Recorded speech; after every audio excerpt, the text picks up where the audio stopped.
time, weather. Now for the Forge Podcast. Question for you. What's the power of your testimony if it's never shared?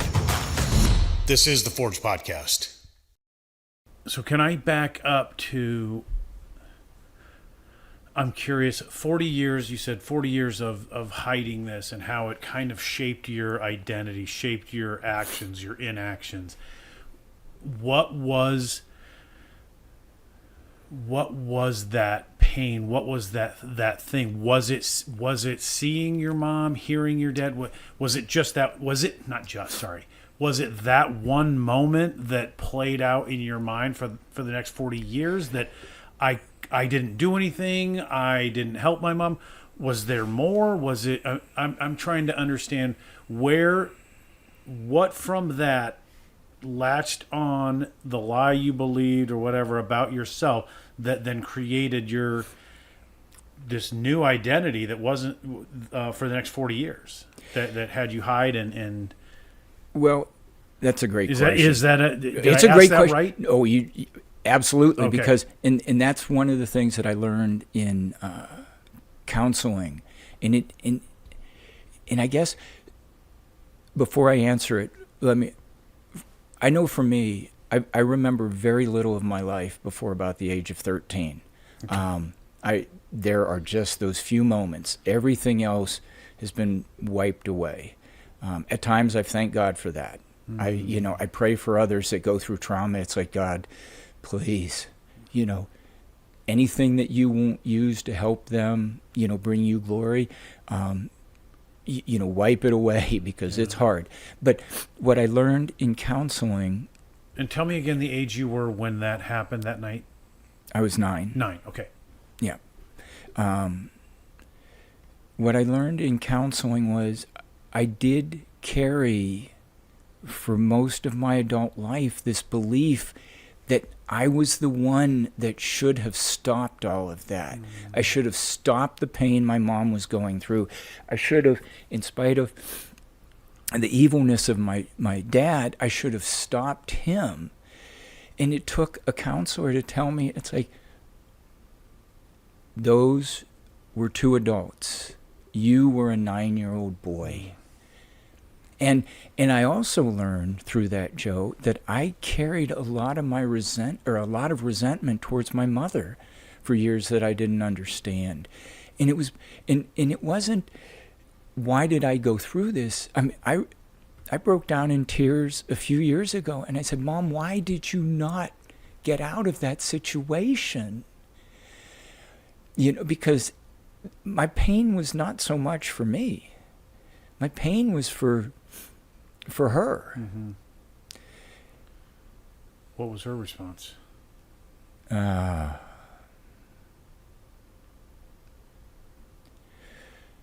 This is when I have to pray for her, because her response was, it shouldn't have been him that died that night. It should have been me. He had so much to live for. He had so much going on. He was a doctor, a prominent doctor in his 30s in Pittsburgh.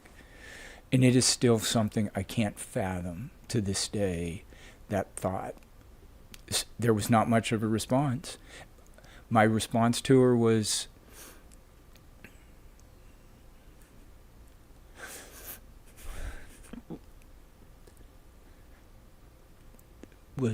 no. I needed you in my life after that. And that was the end of it.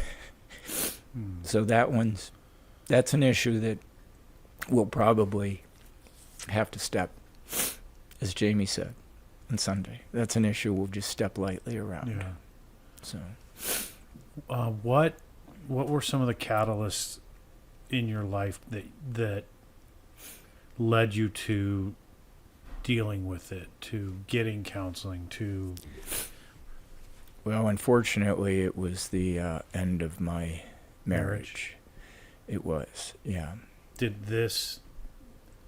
Sorry, I'm asking a question before I let you finish that answer. No, that was it. Okay. So go ahead. Move on. Yeah. And again, if I'm asking too deep, you just say, yeah, move on. What part of that played... How did this play out in your marriage? Well, for me, it was easy to bury my feelings and emotions, and as I've learned, and I need to take a step back. The thing that got me to accepting and understanding counseling was with my ex-wife, we did try. We went through counseling together, and it went from being something that where I said, oh, I don't have any need for this, to it's like, wow, this is helpful. And so, but, you know, I've looked back, and I did, after a year or so after our divorce, I wrote her a letter apologizing for all of my shortcomings as a husband, because, you know, that's another one that really God helped me to understand through the process was, you know, Ephesians 5, where he says, husbands, love your wives as Christ loved the church. But I think the most impactful words there are, and gave himself up for her. He gave himself up for the church to his death. And I think it's easy for us as guys to say, well, of course, I love my wife, I'd die for her.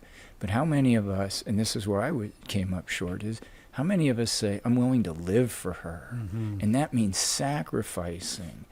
And so I think what happened, to answer your question, was we had kids, 2 boys, a great, you know, both were athletes, a lot of activity, and it allowed us to become very child-centric in not all the way up and through college. But when they were gone, then there was that looking around, saying, I really don't know you. We've, you know, done this together. She was always very reserved in her sharing too. So you didn't have either one of us at that time, which was big on the, hey, let's talk this thing out. And that's a bad combination. But like I said, when God put me out in the wilderness after that, you know, that was a time where I learned it wasn't a matter of focusing on what ended the marriage. It's what caused the end of the marriage, and what did I do to cause it. So does that kind of, I mean, I know your question was more about how did what I experienced as a boy manifest itself in marriage. And I think once again, kind of as I experienced, be it sports or talking in class. It sounds like it just you went introverted. You stayed insular, which then affects your communication with your wife and your partner. You'll show up and you'll joint raise the kids, and you'll do all the things together that you have to do, but communication dies when we go insular, correct? Correct. And because of that, you indicated that affected your response in class as a kid and teenager in high school and college. Like that affected your confidence to speak up, and maybe that's kind of how that played out. And then once you're past that, you're able to look back and say, "Wow, our communication stunk," and we ended up realizing we didn't know each other, and I could have, right? Could have and should have, right? You're spot on. I realized in the same way the fear of failure in things like sports and in the classroom and such, and even to some degree in work, it was like the minute something looked like it was failing in a situation, not the marriage, but a situation within life in the marriage, it was very easy to just say, all right, I'm failing, and not address it, but to go inward, like you said. That resonates huge with me. What did you think of the chapter in the Freedom Book on insignificance? Did that resonate with you? Because everything you're saying aligns right there with fear of man and insignificance. It does. It does. Or it did when I first went through it, and that was definitely. I'm trying to remember. I went through the book, I think, which was the generation before the current, but the tree and Yeah. stuff. And you look at the ways that you know, if it's this or something, and it kind of leads you up a way. And that was, yeah, there was not just a feeling of insignificance, but there's a fear of being insignificant. And even, and see, that was, and honestly, if you look at my life and my relationship with Christ during a lot of my marriage, it was a lot more superficial. I think if we're honest with ourselves... Would you have thought that back then? No. Right. I wouldn't have. Mm-hmm. But I, as, what is it? With age comes wisdom. Or can come with age. It's not guaranteed. No, it's not. What Jamie said on Sunday resonated.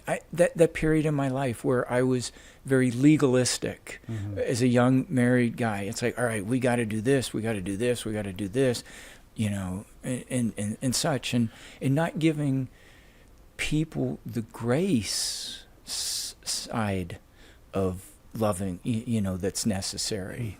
My brother and I used to joke. It's like, you have the carrot and the stick, and you beat them with the stick until it breaks, and then you beat them with the carrot.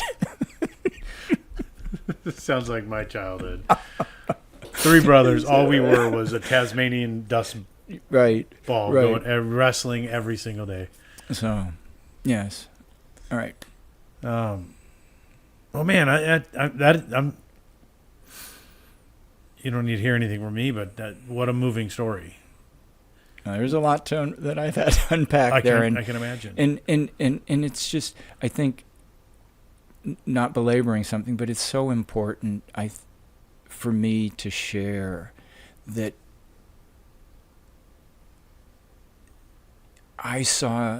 looking back, I can see how God was right there, you know, and it's like, through my life, even though I didn't want to always... Mike Terlizzi had a great way of putting it, and if you can remember, it was when it's not when we accept Christ, it's when we surrender to Christ. Well, surrendering for a lot of years was not something I was good at, and it was probably tied to the insignificance feeling. But you know, I've learned now that with situations, I may not like them, and they may be painful, but you know what? Somewhere in there, I know is God's love forming me. It may be, all right, it's time to go back into the fire for a little while, and then going to pull you out and pound on you, but it's all to make you, you know, more like Christ. And my goal now is, I don't want people to see me or my story. I want them to see the love of God, and I want Him to be honored, and I want them to know that that if they have put their faith in Jesus, He's going to do the same thing for them and bring them through the way He did me. And He will use it all in us if we allow Him to bring Him honor and to hopefully touch lives that they want to say, I want to be a part of what you're into. So there's a line in the Forge podcast promo video, goes at the head and every tail of every podcast. It says, what's the value of your testimony if it's never shared? And we could answer that so many different ways. I mean, it's still a testimony. I still lived it, and it's still going to impact my wife or my kids or my friends or my whatever. But I think we're called to share that testimony to more and more people. Saying that, what do you hope, or how can you envision your testimony putting this down for people to be able to consume that you and I don't know? right? Somebody might be pass it along to somebody that might be in a situation similar. What do you hope, or what hope do you offer them to somebody in this situation? Because testimonies are powerful, because the person listening to the testimony is hearing their pain in that situation that somebody else is enduring. One, it's saying, I'm not alone.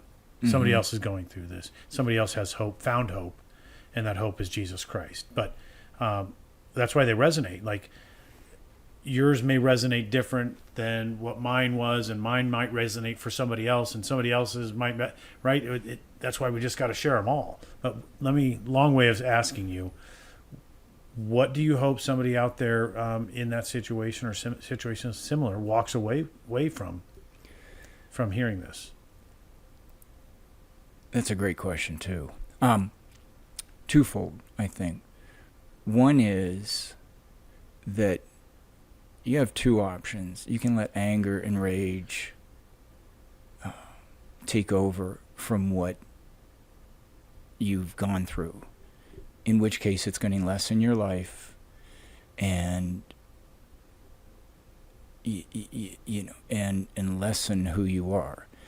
Or getting back to the story I said at the beginning, when it's and I guess my hope is more with those that don't know Christ, and that it would be in the midst of the pain and feeling just completely lost in a world that may seem evil to them, that there is hope, and that hope rests solely in Jesus Christ, in a relationship with Him, and in the love of God, our Father.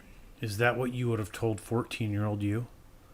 Like, what would you have told 14, 15, 18-year-old you that's stuck in those moments of whether it's anger or you feel in the emotion, but what would you tell that person to help, like, turn them around, good bring them back, do an about face, do something just to get their attention? What could you... That's good, because I have shared with some people that have gone through trauma, and that is what you experience does not define you. It is something you can overcome. I didn't at the time understand that, and I've talked with people that think they're beyond value after situations like this. And that's so hard to hear, because it's like you're not. You can have a purpose, in a world that needs love, compassion, kindness, openness, vulnerability, and let your experience bring those things out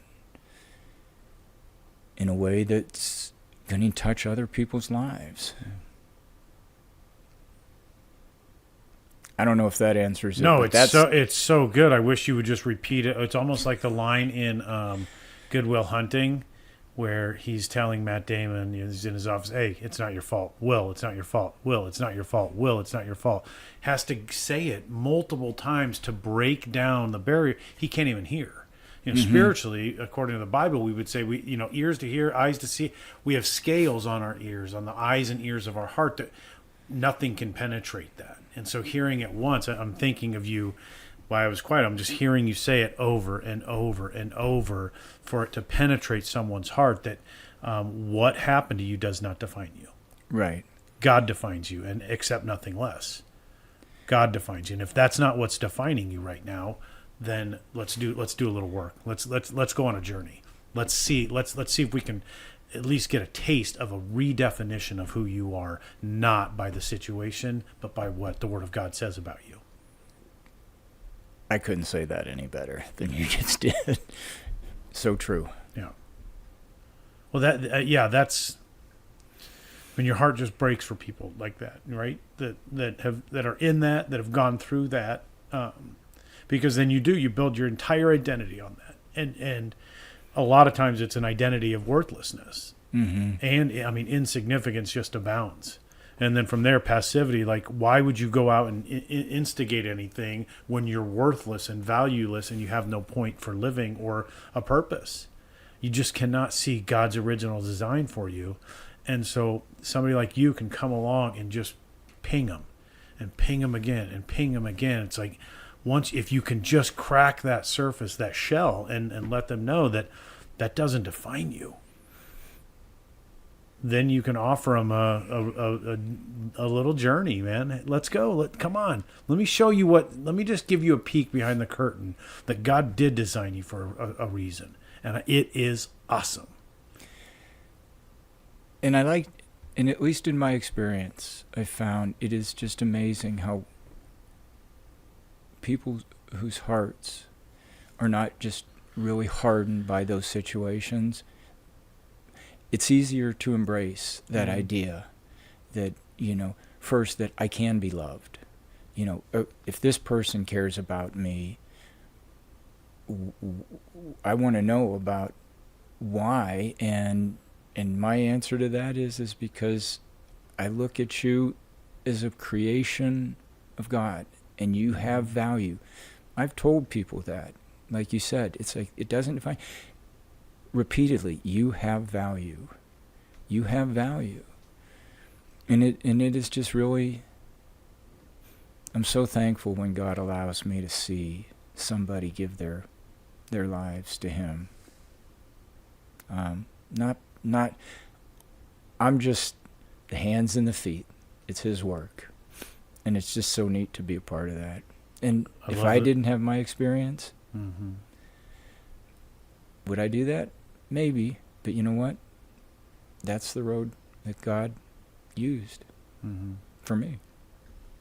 We are unworthy servants simply doing our duty. I agree. I love that. And if we can keep that posture and keep that on our heart, then we can keep walking in humility in the service of the King. I agree. And be fishers of men. Mm-hmm. And I tell when I have a chance to speak in front of people, like classes that I've facilitated here, it's like, just know it is not me. It is Christ working through me. He gets all the glory. If I do it on my own, I'm going to screw it up. 100%. I'm with you too. Me too. So. And he's pointed out different situations where he's like, okay, where I will try to do it in my own strength, and he'll point out later, like, look how that did not go. I'm like, I know, I'm so sorry. And then bring up another instance, or it'll be the next week that I do it trying to be filled with the Holy Spirit. And it's just incredible. It is black and white that when I try it, it's terrible. Yep. And I love that. Me too. Because I at least have a barometer. I know it's a good self-check engine light that, I'm trying to do this in my own. I'm stuttering over thoughts and I can't put things together. It's a check engine light that I'm trying to do this in my own pride, strength, religious spirit. Like, stop, humble yourself, and then let the Spirit work through you. Sometimes that's just being quiet. Mm-hmm. Not everybody needs to hear you, right? And sometimes that's what it takes. Was it St. Francis Assisi, I think, that said, always be testifying, and when necessary, use words? Mm-hmm. Yeah. Well, Damian, thanks for coming on, buddy. Your story's awesome. I'm glad you shared it here. And my prayer always is, and you'll join with us, that this goes out and the words heal people and help people, and if it can just spark a flame and give people hope. That's all we want this to be.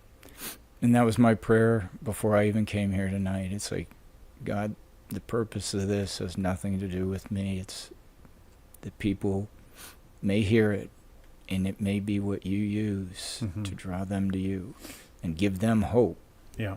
Like you gave me hope. Yeah. So. Well, thanks for making the time. Thank you. I really appreciate it. And as I close off every podcast, see you Tuesday. I'll see you Tuesday. Yeah, there you go. Some people have to explain, like, no, you're supposed to do it back. You can do guns, or you can just, but at least just say it back. So. I just did it. You with did a it. smile. You did it great. So, Thanks, buddy. oh, thank you.